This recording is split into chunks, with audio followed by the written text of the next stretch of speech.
Yeah, keep you guys all. We'll try to keep you guys, happy. Uh, Opening statement. What a great job by our offense in the first inning. 2 outs, nobody on. Left-handers throwing the ball pretty good. 92, 94 miles an hour. Pretty good breaking ball, and then, I don't know, 35, 40 more pitches, and he's out of the game. Haven't really seen that. Seen some big innings, but in the first inning with 2 outs and nobody on, it was a great effort up and down the lineup. I know they gave us a little bit of help with the ball that they booted. Looked like the shortstop was thinking, I'm going to go to second. No, I'm going to go to first. And he just got a little discombobulated, if that's a word.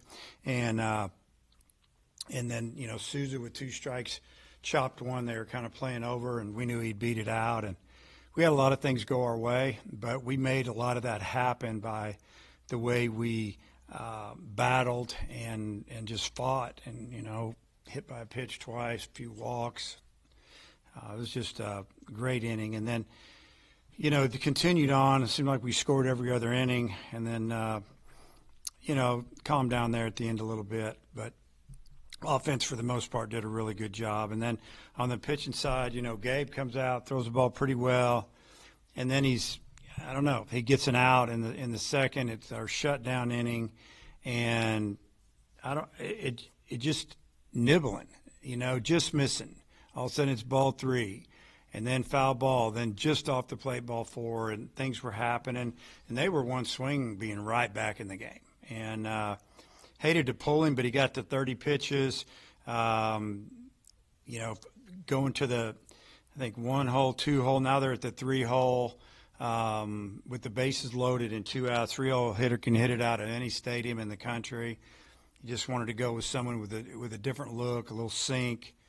And, Aiden came in and got a ground ball to short or whatever happened. And, got through that inning. And because that game, when you score 8 runs and then the other team gets back on you, you're in for a fight. And if we didn't slow that down, we might not be sitting here with another win. And but I thought Aiden did a great job. And then Matt came in and threw the ball extremely well. He wasn't pitching like we were up 8 or 9. He was pitching like we were up 2, and that's what I like to see.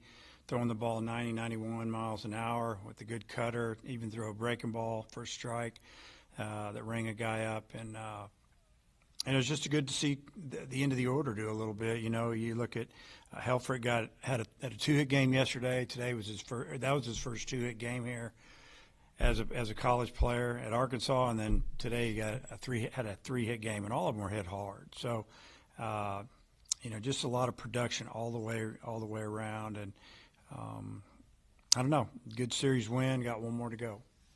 There's no telling how many runs Vahiva saved for you with that defensive play. Unbelievable. But then he turns around, he gets a double, he scores. I mean, can you kind of speak to the all-around value that he's given your team? Yeah, I mean, I talked about that to the team out there, how well Aiden pitched and got through 3 1/3 without giving up a run. But I said, that wouldn't have happened without the unbelievable play that our shortstop made. He got the bases loaded, 2 outs, and he takes 2 steps to his right, jumps as high as he can, snags the ball. Not only did he catch the ball, he's already thinking, I'm going to get me a double play here. And when he hit the ground, he was already turning, made the throw, was something on it, accurate, and we're out of the inning. So if that ball gets over his head, there's 2 in right there, probably runners at second and third with the 1 out. So it probably at a minimum they're going to score 1 more. So he's probably saved at least 3 runs. It could have been more. Yeah, I mean, all those things add up because I talked to them about our defense, and I'd given them extra bats, and we gave them some extra bats in the second. And they climbed back in, and after that, we didn't walk people really, and we made them earn it. And sometimes when you jump out to a big league like that, as a coach, I get a little nervous because, sometimes you just shut down and they just creep back in. They score 1 here, they score 2 there, and it's 3 up, 3 down, 3 up, 3 down. And next thing you know, it's 8-5. and they have some good hitters and they have good players. So I feel very fortunate to do what we did today and yesterday. So I'm sure tomorrow's game is going to be a dogfight. Your outfield scored 5 runs, 5 of your 12 today.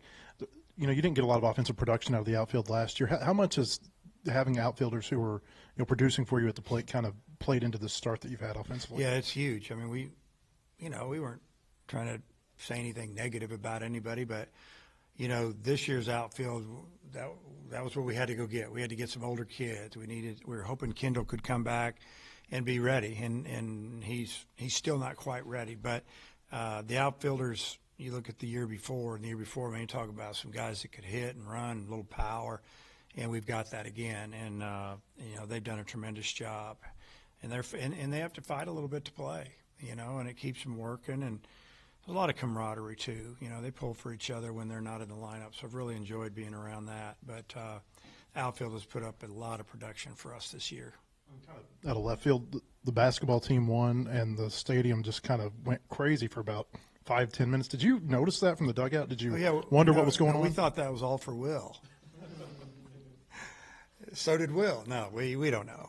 Yeah, we kind of knew what was going on. I heard that maybe a few minutes earlier, a big rumble in the stands, and I thought they just won or something happened. I figured the game was already over. I don't know what time it started. I know what time it was supposed to start.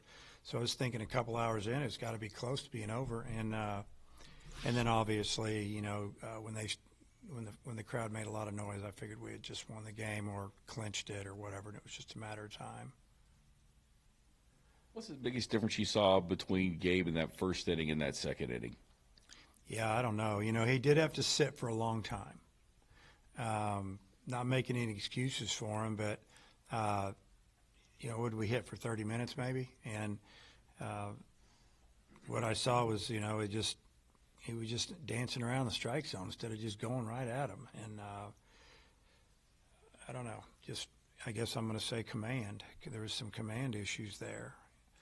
And, he's got to get that fixed. We got to get it right. It seems like we're playing D. We're scoring enough runs, and we got a great start yesterday, amazing. And luckily today we got out to a big lead, or who knows how many pitchers we would have had to use.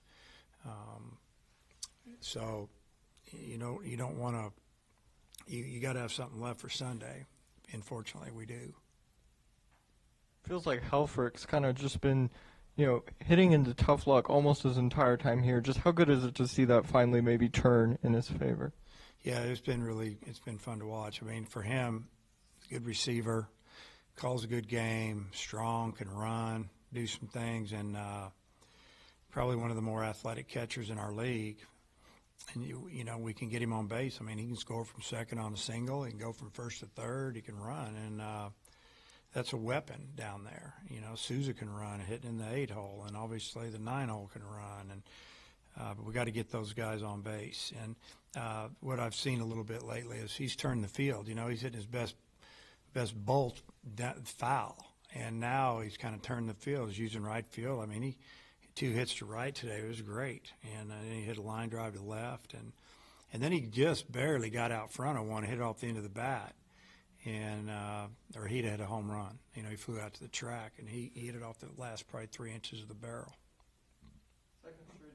Jimenez has been really efficient. Just talk about his efficiency and the run that he's on.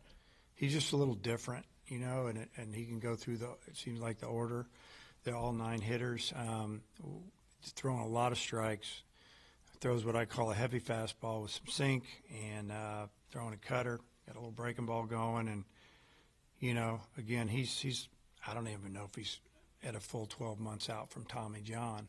And I think I looked up there one time, and I don't look at the board a lot, but I thought that one fastball looked pretty good to me, and I just wanted to see what he was doing. And it was like 94, I think. And he's kind of going, wow. So we're slowly building him up. I mean, he may end up being a starter one day. At least we know we got a long reliever. He can do a little bit of everything. So it's good to see.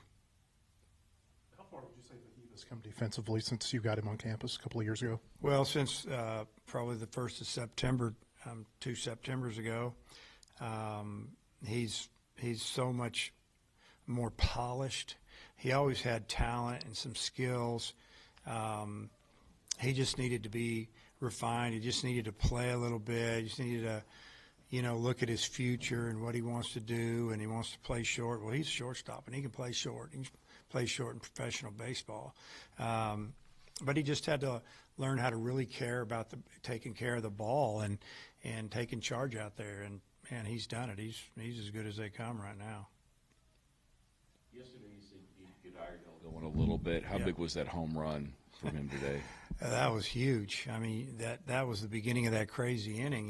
We got 2 outs, and then I think maybe a 3-0 hitter got hit by a pitch maybe, and 4-hole hits a base hit to right.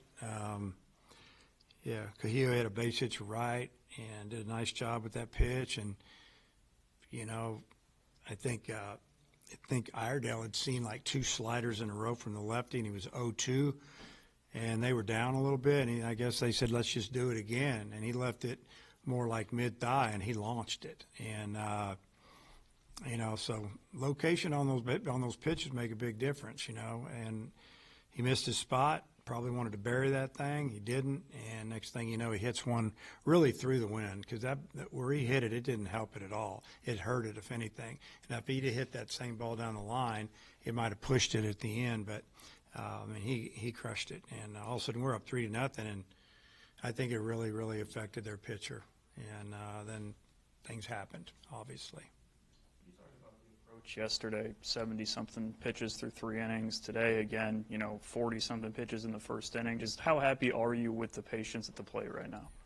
Well, I'm super happy with it. I don't know how I couldn't be. It's like you couldn't really ask him to do more as far as fighting at the plate and trying to get it to the next hitter, or just sometimes just getting to the next pitch. And, the more pitches you can fight off, it's going to affect the next inning. And the next inning, then it'll affect the next game, because then they have to bring somebody else in that they maybe wanted to save for tomorrow or whatever. And it all adds up. Everything adds up. It's just like if, you kick a ball in the infield and now your pitcher's got to throw 25 pitches instead of 15. It's probably cost him one more inning in the game, even if he's having a good game. So then you got to use somebody. It's just everything matters. I tell them that all the time, and I think they get tired of hearing it, but it does. You talked about Will kind of pitching like he had a 2-run lead. How impressed were you with Aiden and Will to come in after the start that Gabe had and to go, 7 2/3 or whatever it was? Yeah, I mean, it was great. It's that's all you could ask. Aiden came in a tough situation, facing at least what were their best hitter, and he may not be having the series but he's really good and he's very powerful, and he gets a ground ball like that. We're in the dugout, and he kind of stopped that, and then pitched well after that, and then Matt came in with an 8 or 9 run lead, but he attacked it like we were only up a couple runs. I mean, his stuff was really good. He located everything. Velocity was up, and he did his job, because, like I said, we scored 8 runs. They can score 8 runs. I've seen it done, and I've had it done against me. So it relaxes the dugout, and you're happy that you have an 8-run lead. Coaches are just like, okay, let's keep scoring. We got to keep scoring, and hopefully we throw strikes, make them earn everything they get, and that's what those 2 guys did. Okay. See you tomorrow.